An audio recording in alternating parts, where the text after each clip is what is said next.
지난 4월 달에 뭐가 있었습니까? 총선이 있었잖아요. 그 총선이 있었는데 이 4월 총선을 전후로 해가지고 여러 가지 일들이 있었는데 특히 이화영 부지사 관련해가지고는 이화영 부지사 재판 관련해가지고는 여러 가지 일들이 있었고 그 일들이 있었다라고 하는 게 지금 다시 또 드러나고 있습니다.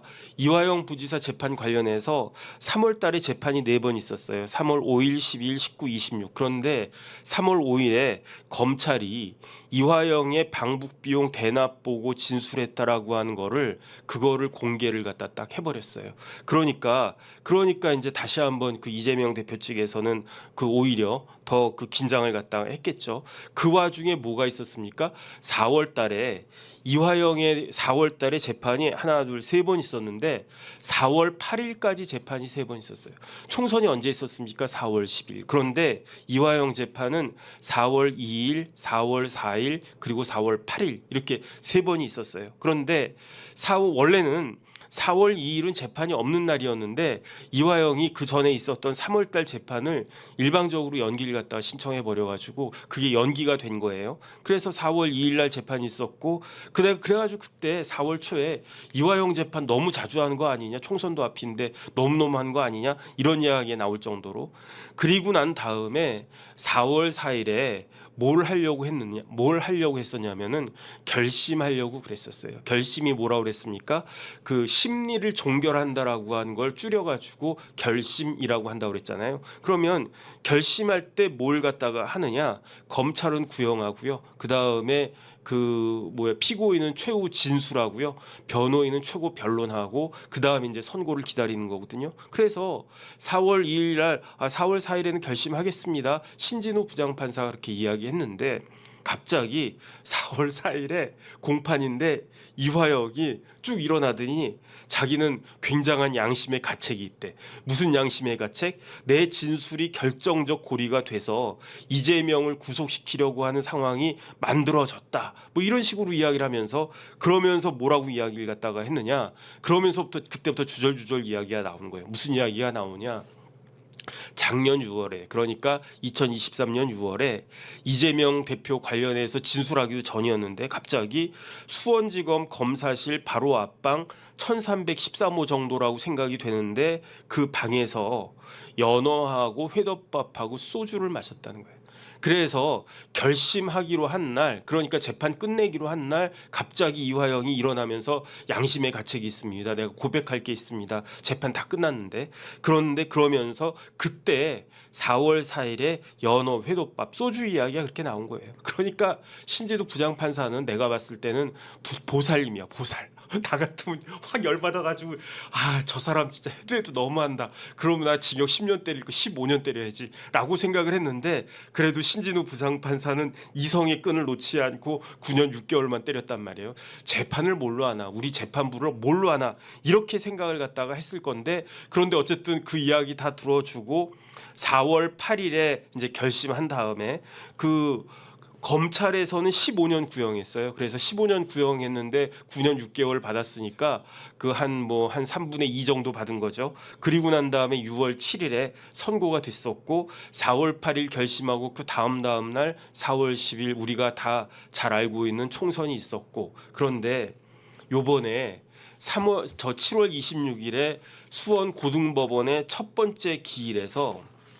뭐가 있었냐면 그 재판이 있었는데 공판 기일이 있었는데 그때 검찰에서 녹취록을 깠어요. 녹취록을 깠는데 먼저 4월 15일이에요.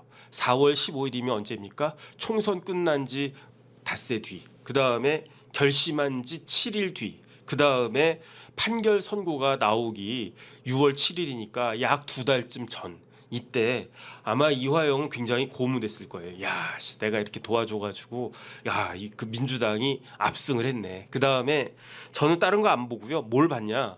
이재명 대표가 당선되느냐 마느냐. 저는 원희룡이 이재명을 꺾어주길 그렇게 바랬었는데 실패했죠.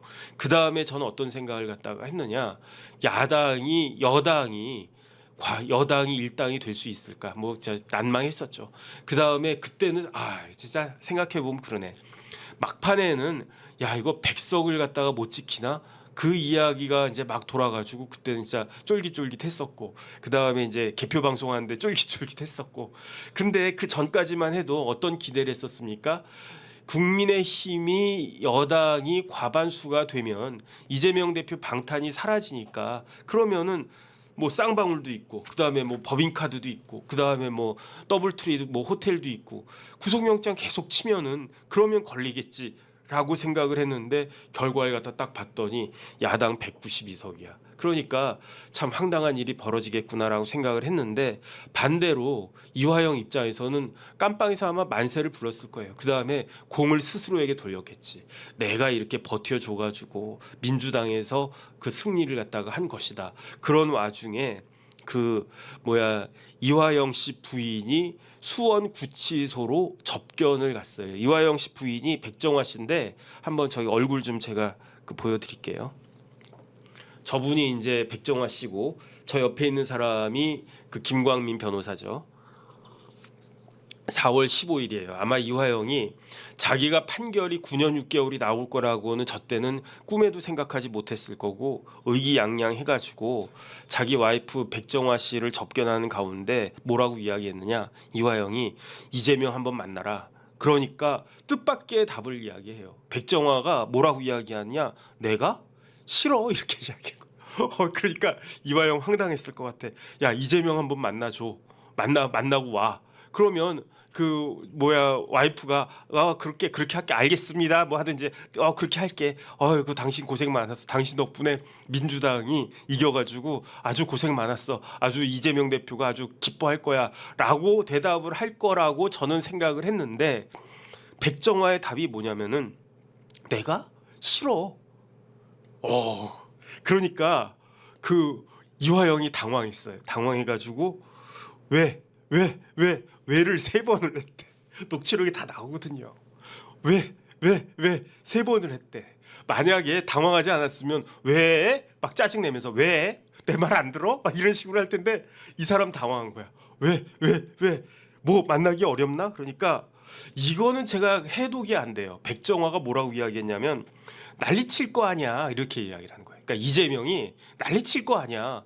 아니 이재명이 백정화를 만나면은 난리 쳤습니까? 잘 모르겠는데 그럼 뭐 옛날에 난리 쳤나 보지? 근데 그때는 이재명이 을이고 백정화가 갑 아니었냐? 그런데 어쨌든 난리 칠 거 아니야. 그러니까 이화영이 아니 비공개적으로 이렇게 이야기를 갖다 하는 거예요. 그래서 저는 어떤 생각이 딱 드냐. 이화영이 그때 분위기가 싸했을 거예요. 우리 마누라가 이렇구나. 왜냐하면 백정화가 왜 이재명을 만나기 싫겠습니까? 싫다고 그랬잖아요. 내가 싫어 이렇게 이야기했단 말이에요. 왜 만나기 싫었겠습니까? 부탁해야 되니까. 분명히 이화영은 이제 백정화에게 이재명 만나서 부탁 좀 해줘라. 그런데 부탁하고 싶은 사람이 어디 있습니까? 예컨대 제가 어떤 사람 보고 뭐 이것 좀 해주세요라고 이야기하면 그런 거 부탁하기 좋아하는 사람 어디 있습니까? 그러니까 백정화는 부탁하기 싫은 거예요. 근데 백정화하고 이화영이 남입니까? 부부잖아요. 내 남편이 지금 깜빵에 있고 판결 선고를 앞두고 있는데 이재명이 민주당이 압승을 갖다가 했는데 이러면 내가 이재명한테 가가지고 이것저것 요구할 수도 있고 부탁할 수도 있고 오히려 당당하게 이야기할 수도 있고 이럴 거라고 생각할 수 있는데 백정화는 싫다는 거예요. 그 이야기는 뭐냐? 이제 백정화도 이화영에 대해서는 이제 다 끝났다. 저는 그런 느낌이 들더라고요. 뭐 이제 우리가 그냥 부부인데 점 하나만 찍으면 부부라고 하는 거는요. 점 하나만 찍으면 남 아니겠습니까?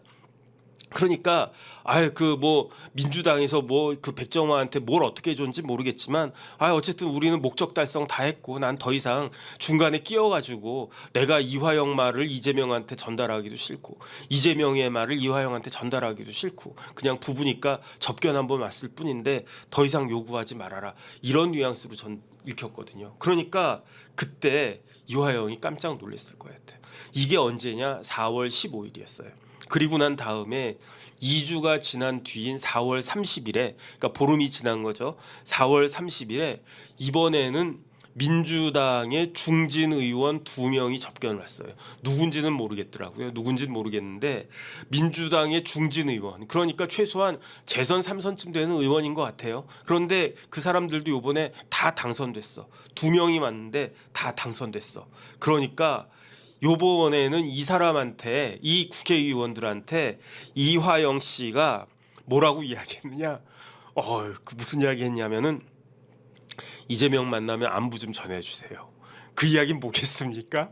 이재명 한번 날 찾아오든지 나한테 메시지를 갖다가 전해달라는 이야기 아니겠습니까? 아니 나를 좀 챙겨야 되는 거 아니야? 이제는 조금 저기 이렇게 빈정이 좀 상한 느낌 들지 않습니까?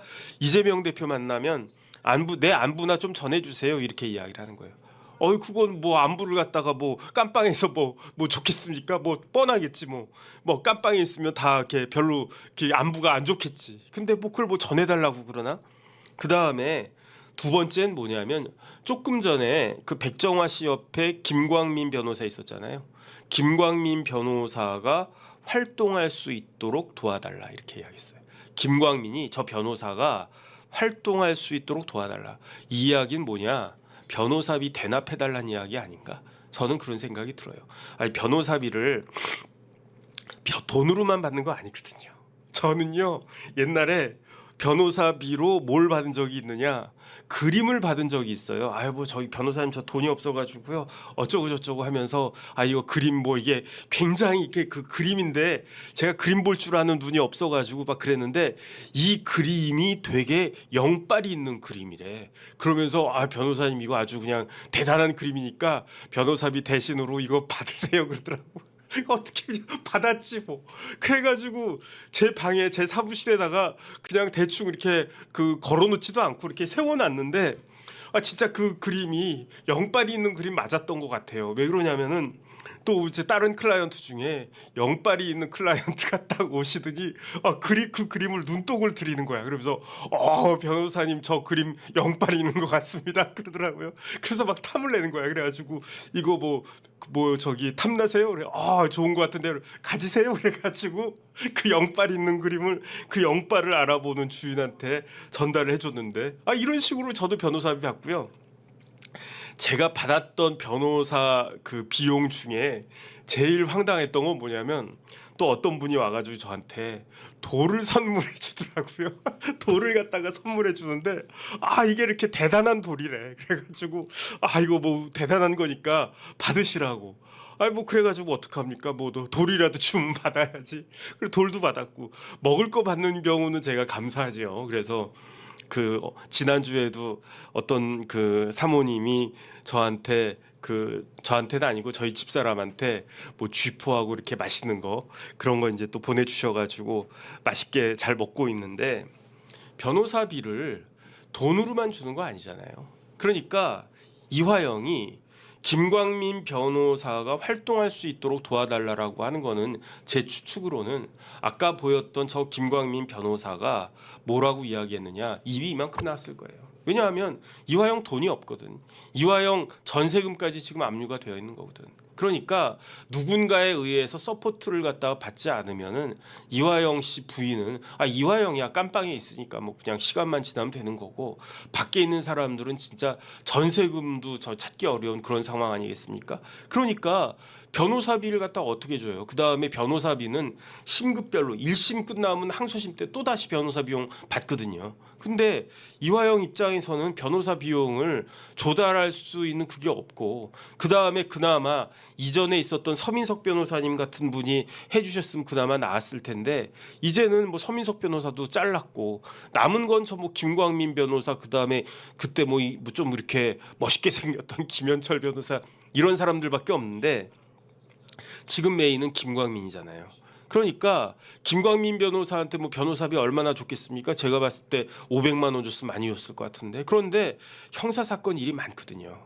그러니까 김광민 변호사는 입장이 굉장히 막 입이 이만큼 나와 있을 거라. 그러니까 이화영한테 뭐라고 했을 것 같아. 아 이게 뭡니까 부지사님, 좀 저 이재명 대표한테 이야기해서 아예 나 좀 뭐 당직을 맡게 해주든지 뭐 뭘 갖다가 하게 해주든지, 좀 민주당에서 내가 뭐 타이틀 얻게 해주든지, 민주당의 뭐 부대변이라도 되든지, 뭐 그렇게 민주당 부대변인 되면 뭐 종편 같은데 또 패널로 나올 수도 있고 뭐 그렇지 않습니까? 아 뭐 김광민 변호사 보니까 유튜브에도 많이 나오더만, 이렇게 좀 도와달라 이 이야기를 갖다가 하는 거고. 그 다음에 여기에서 굉장히 중요한 이야기 하지 않았습니까? 이화영 부지사가 뭐라고 이야기했느냐? 당선자 여러분들도 누군가가 이렇게 대속했기 때문에 그 자리에 있는 것이다, 이 이야기를 했어요. 그러니까 이 이야기를 듣고 그 어쨌든 대속이라고 한 게 뭐겠습니까? 제가 그거 찾아놓은 거 있는데 그거 한 번만 띄워주시고요. 대속이라고 하는 게, 내가 봤을 때 이화영 부지사가요, 깜빵에서 성경책 많이 보고 계신가 봐. 그거는 은혜가 뭐 은혜되는 것 같습니다. 대속이 뭐냐면은 쉽게 말하면은 대신 속죄한다는 뜻이에요. 대신 속죄. 대신이란 말이 중요한 거예요. 왜 대신입니까? 예컨대 내가 죄를 지어서 내가 깜빵 간다. 그럼 내가 대속한 겁니까? 아니지. 네 죄를 네가 알렸다 해가지고 곤장 100대 맞으면서 내 죄값을 내가 치르는 거지. 그런데 만약에 이화영이 자기가 죄를 하나도 안 지었는데 이재명의 죄를 뒤집어 쓰고 그리고 나서 깜빵 갔다. 그거 대속이잖아요. 지난번에 김호중 씨가 어떻게 했습니까? 저희 새끼 매니저한테 가가지고 야 네가 좀 뒤집어 써라. 그러니까 그 새끼 매니저가 싫다고 그랬잖아. 그러니까 다른 매니저가 뒤집어 썼잖아. 그게 대속인 거예요. 그 들통나지 않았으면. 근데 이화영이 이 대속이란 말을 갖다가 쓴 거예요. 내가 대신 누군가를 대신해서 지금 벌 받고 있다.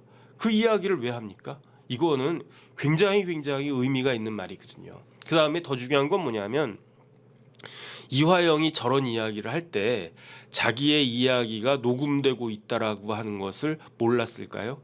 충분히 알았죠. 그 다음에 지난번에도 저렇게 국회의원들 갔을 때 녹음돼 가지고 한바탕 난리 난 적도 있었잖아요. 그럼에도 불구하고 이런 이야기를 아무 생각 없이 했을까? 저는 어떤 생각이 드냐면요, 4월 15일에 백정화 씨 만났는데 백정화 씨 태도가 내 와이프인데도 불구하고 총선이 끝났음에도 불구하고 싹 바뀌었어. 그러니까 이상하다, 느낌이 이상하다. 그러니까 보름 뒤에 그 민주당 의원들이 접견한다라고 했을 때 그때 아주 생각을 많이 하고, 내가 이번에 민주당 의원들 만나가지고 무슨 이야기를 갖다가 해야 되겠느냐. 왜냐하면 백정화 씨가 이재명 대표를 만났을까요? 만났을 수도 있어요. 그런데 이화영이 기대하는 것과 같은 그러한 일들이 있었을까요? 별로 없었을 것 같아. 그러니까 뭐 그 백정화 씨한테 그냥 뭐 눈짓이나 뭐나 해가지고 김광민 변호사 좀 활동할 수 있게 좀 잘 좀 도와줘. 그렇게 이야기 좀 해줘. 그 다음에 뭐 이것도 해주고 저것도 해달라고 좀 요구 좀 해, 이런 이야기를 하지 않았겠습니까? 아니면은 김광민 변호사, 이거는 저기 변호인의 접견은 녹음이 안 되니까 김광민 변호사한테 우리 저기 백정화한테 가가지고 이렇게 이야기 좀 전해주세요. 그러면서 일단은 너 좀 잘 챙겨달라고 백정화한테 이야기를 해라. 그 다음에 내가 필요한 게 이건데 이것 좀 해달라고 해라. 이렇게 이야기를 했었을 텐데 이게 안 맥혔다는 이야기잖아요. 그러니까 녹음이 되는 줄 알면서 무슨 이야기를 했느냐. 김광민 룸을 줘라. 그 이야기 첫 번째 한 거고, 두 번째 이재명한테 내 안부 전해라. 나 눈 똑바로 떴다. 나 죽지 않았다. 그 이야기 아니겠습니까? 나 아직 죽지 않았다. 그 다음에 니네들도 나한테 고마운 줄 알아라. 내가 대속하지 않았느냐. 그러면 그 이야기를 들으면은 제가 만약에 민주당 의원 같으면 아이씨 부지사님 지금 여기서 대속 이야기를 왜 해? 오해받을 수 있잖아. 그런 이야기 하지 마. 우리 그 부지사님한테 굉장히 고맙게 생각하고 있어. 이렇게라도 저 같으면 이야기할 텐데 깜짝 놀래가지고 그때 국회의원들이 뭐라고 이야기를 했느냐? 이야기 안 했어요. 뭘 했느냐? 웃었어요. 웃기네. 이 사람은 웃기네. 이렇게 웃었어. 그 웃음을 보고 이화영 부지사는 어땠을까? 눈에서 불이 나지 않았을까요? 그게 4월 30일이었어요. 그리고 난 다음에 한 달하고 일주일 지난 6월 7일에 판결이 나왔는데 징역이 9년 6개월이 나온 거예요. 징역이 9년 6개월이 나왔다. 그러니까 저는 이화영 부지사 그 항소심 재판은 빨리빨리 진행이 돼가지고 올해 안에 항소심 판결 결과 충분히 나올 수 있을 것 같다. 저는 그 생각을 갖다가 하고요. 그 다음에 속으로 이화영은 나는 완전히 다 버려졌구나. 이제 더 이상 이화영은 쓸모가 없어요. 제가 봤을 때 이화영은 더 이상 그 쓸모가 없어. 왜냐하면 이화영이 쓸모가 있었던 것은 총선 때문에 쓸모가 있었던 거거든요. 그런데 총선에 잘 써먹었거든. 그럼 끝난 거지 뭐. 그 다음에 만약에 고등법원에서 다시 말을 바꿔가지고 내가 이재명 대표한테 이재명 경기도지사한테 다 보고했습니다. 아, so what? 뭐 어쩌라고? 뭐 그거 몰랐나? 그거 모르는 사람 있나? 그런데 이재명 대표에 대해서 쌍방울 관련된 수사 진행될 거 아니에요? 질질질 끌겠지.